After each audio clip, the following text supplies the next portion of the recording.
Prime Minister Mark Carney promised during the recent national election campaign that his new government would remove barriers to trade between the provinces and restore Canada's ability to build major infrastructure projects. His Liberal government recently tabled Bill C-5, also called the Build Canada Act, and two University of Calgary law professors, David V. Wright and Martin Oleshinsky, have reviewed it in a recent blog post titled Bill C-5, Move Fast and Make Things or Move Fast and Break Things. I spoke with Professor Wright about their analysis. Welcome to the interview, David. Hello, Markham. Okay, so the on Friday, the federal government introduced Bill C-5, which also called the Building Canada Act. And you and Professor Martin Oleshinsky from the University of Calgary as well have written a blog post about it. Maybe just give us an overview of that. Sure. Well, it's suddenly become a crowded space in terms of commentary because it was such a high profile bill being tabled. But in our blog post, we basically just walk through in a nuts and bolts way the architecture and intention of C5, and then offer a little bit of commentary and try to contextualize what Bill C5 is trying to do in the legal and political landscape that is ever changing. Well, your title, I'll give you the title because that gives away your take on it. And it's Bill 5, C5, Move Fast and Make Things or Move Fast and Break Things. And I think you've summed that's not exactly the way I was thinking about it, but I think you captured my take on this is that a lot of the process, like environmental impact assessment, that kind of thing, is still required, but the Carney government is trying to compress it, make it more efficient, and trim down the time. And haste sometimes makes waste. Yeah, haste makes waste is another slogan that's suitable here. And so, I mean, the overall intention is to create an accelerated process for these projects of national interest. So, at the core of the proposed statute is a way for the minister to recommend, quote, national interest projects. That list is not yet public. There are lots of hints out there. It's sort of not so secret secrets flowing from the First Minister's meeting in Saskatoon last week. But it really is going to come down to, we can get into the details as we proceed here, Markham, but it's really going to come down to which projects are on that list. Some of them, yes, as you say, will be also triggering the Federal Impact Assessment Act, but some of them won't. And so it's going to be really dependent on the specific projects, which other legal regimes apply or don't apply. Although one thing we can talk about is the regulation making power in Bill C-5 that allows the minister to actually suspend application of laws and regulations that would otherwise apply to these projects. I've criticized the Canadian policy for a while because tends to be passive. That is, the government, federal government, creates a number of pots of money, and then it says, "Come and give us submit applications to us, and then we'll sprinkle this money around as we see fit." And it's not strategic. That's a big problem here. And I've seen press conferences with Prime Minister Carney, and he's talking about, well, we're looking for projects. Talking to the premiers for projects. Mhm. It's kind of the same approach. It's here we are building this new process, and we'll have money attached to some of it. And but give us your projects, and instead of developing a strategy and then seeing which projects should fit the strategy. Yeah, I mean, I think it's always going to be all of the above. It seems like the mentality here and the leap of faith, if you will, is if you deregulate it, they will come. If you deregulate it, they will build. And that's not entirely clear. So you see Premier Eby just yesterday or the day before saying, look, we're not necessarily against a pipeline from Alberta to Tidewater, but there are actually quite a number of LNG projects that are fully permitted and aren't being built because of the way the macroeconomic landscape is these days. So yes, this is what premiers have asked for. It's not clear. First of all, if it's part of a broader strategy, and we can talk about how this relates to decarbonization pathways, for example. But it's not entirely clear that there are project proponents and investors lining up to build these projects. In many ways, it makes sense to hope that they are, but it's not clear that that evidence is there. Hopefully, that comes up in the parliamentary process. Okay, so the bill is meant to streamline federal approvals for major infrastructure and resource projects, highways, ports, pipelines, critical minerals development, and refining of that. And this is a point that you and Martin make in the blog post. It's shifting it from whether to build Yeah, to how to build. yeah, And I think that's a big distinction because it takes the public debate out of it. You know, if you try to put a pipeline from Alberta to the West Coast, the last time they did that, there was a lot of local opposition, a lot of provincial opposition to it. So it might please Alberta, not please BC. And who makes the decision that this was a good thing? yeah. I mean, the Carney government has been very open in saying in using that framing, right? That this is not about whether to build a project anymore. It's about how to build a project. And so by taking that no off the table early, it does a few things. So first of all, this is precisely what industry was asking for during the reforms early in the Trudeau administration was this upfront green light that they could literally take to the bank. And that didn't happen through the Federal Impact Assessment Act. Rather, there was ongoing concern, evidence-based or not, that a late red light would be issued after all this time, money, and so on was spent. So in a way, if you're a project proponent, you're getting the assurances and the magical all-in-one authorizations document that you've been looking for, decades. We could talk about the impacts to Indigenous rights and interests too, because that's a major aspect of this. The Enbridge pipeline company CEO was in the news a couple of weeks ago, and what he said is there will be no new pipeline built unless the federal government changes its regulations so that the pipeline is deemed as legally required. And that really struck me as, and they've also there were 14 oil and gas CEOs, including four pipeline CEOs, who sent a March 19th letter to all of the political leaders, Mhm. and they said, "We are requesting that the federal government use all available emergency powers to push pipelines through in order to maximize the industry's potential." I think the industry has been pushing. I mean, David, you're the law scholar here, but that seems to be a very anti-Canadian approach to things. Basically, you could describe it as shoving a Northern Gateway down BC's throat. Yeah, I mean, I didn't hear that framing of unless it's legally required. What's more real, and I'm not quite sure what the CEO would have meant by that. What's more realistic is, legally permitted from the get-go. And that's what C5 is attempting to do, is to create a legal basis for there to be that early green light that is essentially irreversible, although there's a bit of a nuance there that we can talk about. But I would say that that C5, for better or worse, does not employ every tool available to the federal government. So, for example, there's a constitutional provision that's, not a lot of folks have been paying attention to, but it's 92 sub 10 sub C that allows the federal government to declare projects to be for the general advantage of Canada.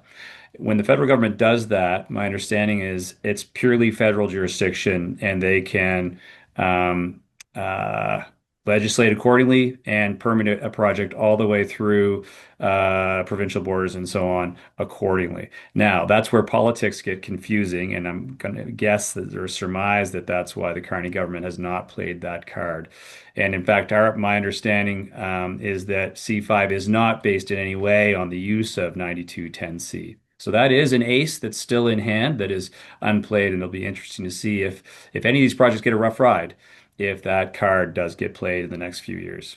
Okay, so Premier Danielle Smith has already put the Northern Gateway or a modified version of it back, the pipeline back on the table. And when Trans Mountain expansion was being hotly debated and opposed by BC back in 2016, 2017, I read a number of the National Energy Board's rulings on jurisdiction. And they said very clearly that the federal government has paramountcy. So when there are two federal and provincial laws conflict, the federal law takes precedence. And Yes. that was tested at higher courts and it was upheld. So I wonder if they didn't put that, the section of the Constitution you just referenced, if they didn't put it in because really they don't have to. They've already got the legal authorities built into the federal regulator to do what needs to be done. Yeah, when it comes to interprovincial pipelines, it's clearly federal jurisdiction. And, when you think about the Impact Assessment Act reference case, that's a good example of where there's really no argument to be made. It's hands down, very clearly federal jurisdiction. What Northern Gateway bumped up against was the duty to consult and what was inadequate consultation, according to the federal court and federal court of appeal, in that case. And then, of course, the Trudeau government abandoned that project. That legal landscape has only evolved further, and the jurisprudence has developed in the direction of consent being the standard for Indigenous communities, not just consultation. And so you're going to see another episode of that movie, or another version of that movie, with some of these projects. Let's talk about that because the indigenous communities talk about free, prior, and informed consent under the UNDRIP, which the Carney government has reiterated its commitment to. So how is that going to work here? Because what we saw with the Coastal GasLink pipeline and the Wet'suwet'en is that the elected council members backed it. The hereditary chiefs didn't, and that led to huge conflict within the community and blockades and all kinds of things. And this doesn't seem to get around that. Yeah, so I mean, lots of complex issues in this space. So first of all, Canada's committed to implementing UNDRIP, including free, prior, informed consent, which of course is enshrined in several articles in the United Nations Declaration on the Rights of Indigenous Peoples. That sets out the standard to be consent. But you can probably imagine, Markham, that consent, it means different things to different people in different communities. So the federal government has tended to take the view that FPIC requires a process geared toward obtaining consent and agreement.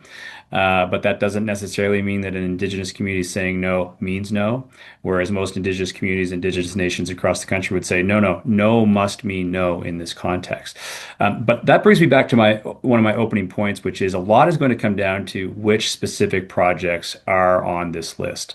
So Northern Gateway 2.0, likely to be quite problematic, unlikely to get consent by Indigenous communities all the way along that line, although we'll see. Back in 2018, I think it was, there was a new version called Eagle Spirit Pipeline that was proposed, Indigenous led and so on. But what would be wise for the government and the minister to do is to recommend projects where there's already significant Indigenous engagement, Indigenous co-ownership, and Indigenous consent, because that's much safer territory and much less likely to attract litigation that could be fatal to the project. In your blog post, you mentioned Henry VIII clauses, and I hadn't heard this before. Maybe you could explain that. Sure. I mean, Henry VIII, of course, consolidated much power, in Old English history, and so it's just kind of a colloquial nickname that's relatively well known, in the legal space for instances where the government tries to give itself regulatory rulemaking power that sidesteps existing rules and basically is a backdoor toward legislative change. So it bypasses the legislative branch of government. It has actually been upheld many times by the Supreme Court of Canada, but it's still an open issue. So, for example, in the carbon pricing reference case a few years ago, Justice Cote in dissent really had a detailed, nuanced analysis and had a great issue with the Henry VIII clauses in there. So in C5, it's I think sections 22 and 23. The law basically gives the minister the power to suspend all kinds of environmental laws, from Fisheries Act to Navigation Protection Act to Species at Risk Act to the Impact Assessment Act, to say that we're going to make regulations that make these laws not apply to these massive projects. So it's really a gutting of environmental law as applied to a specific project. It's hard to see that making sense for projects of this magnitude. And so one thing, I'll certainly be watching for as it makes its way through the House of Commons is the extent to which those provisions are eliminated or constrained somehow to rein in that Henry VIII kind of power. Now, another point that you make was that this is a leap before you look logic. Maybe you could explain that. Sure. I mean, so that kind of gets us back to impact assessment, environmental assessment as a good starting point for understanding what's trying to be accomplished here. Impact assessment is premised on being a planning tool to gather information for informed decision making. Started in the 60s and 70s, it's been around for decades now. It's got mixed opinions, of course, because it does tend to slow things down on first blush, but often it produces better projects that are more economical and mitigate adverse impacts. That's though all premised on a pretty robust body of information and evidence that's gathered through the impact assessment process. So that's where you're looking before leaping into proceeding with a project. In this context, because of that early green light, and because the entire process is supposed to be so expedited, it really is leaping into a project and then kind of looking to carry the metaphor forward while one's in the air and hoping that you land in a relatively safe space. And there are, cautionary tales out there that can result in deep but avoidable harm to ecosystems and human health and economies. My take on this, after reading the act, David, was that there's still lots of ambiguity. There's still lots of potential conflict with critics of projects. And because we're talking, you're based at the University of Calgary, and Danielle Smith, Alberta Premier Danielle Smith, has been in the news over and over and over again, demanding a pipeline. So in that context, it would appear that while this provides some of the tools to speed up approval, it does none of this works unless Carney and Tim Hodgson, the Natural Resources Minister, and other related ministries really get out and do the homework. Don't just trust the process. They have to build political support for whatever projects they're talking about in order to prevent a really serious backlash that would basically work against what they're trying to achieve.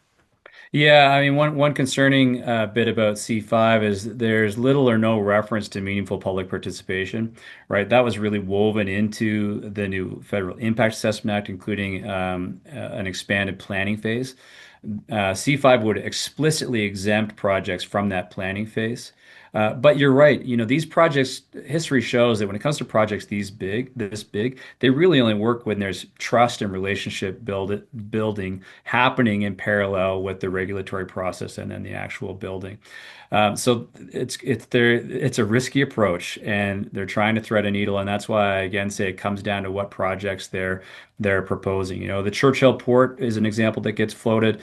Maybe that's relatively safe. So you've got federal jurisdiction, a premier who's on board. I haven't heard much from the community or the indigenous communities nearby, but that one seems more in range of doable than something like a Northern Gateway 2.0. Offshore wind in Nova Scotia also looks more in the range of doable. Yes, there will be critics, but you're probably going to get closer to broad consensus in those contexts.